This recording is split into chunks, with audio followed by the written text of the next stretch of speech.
ډېر منګزار منځ کوي نو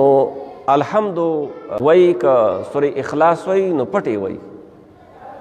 خو داسې پټې نه وایي چې هغې باندې شونډې خوځوي،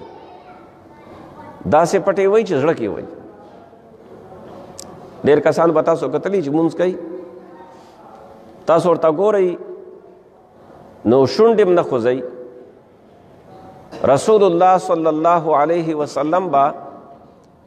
سری مونځ کې صحابه کرام وایي چې موږ به د حضور علیه السلام قرائت څنګه پیژانده،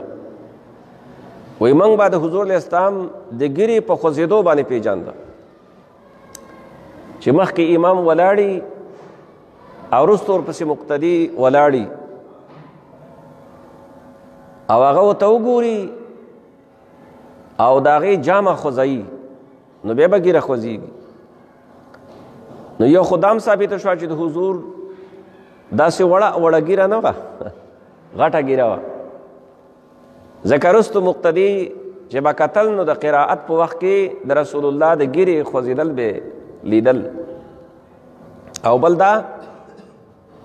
چې قرائت سری دی ته وایي چې کم از کم بندې په خپله واوري،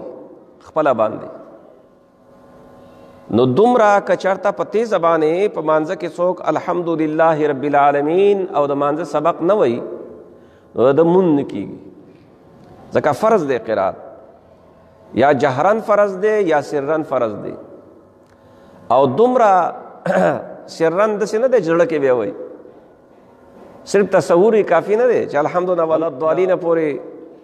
د سورې فاتحې تصور وکړي او بیا د سورې اخلاص قل الله احد یو من کې دنه دنه رکوع مو کې او سجده مو کې مونځ شو، دې سره مونځ نه کېږي. لکه څنګه چې رکوع فرض ده، قیام فرض دی، سجده فرض ده، دغه شان سورې فاتحه د الحمدلله ولا الضالین پورې په پټه ویل فرض دي او دومره چې دی په خپله واوري نو چې ځکه به هغه الحمدلله رب العالمین هغې باندې به جامې خوځوي، په هغې باندې به ژبه خوځوي، حرکت به ورکوي،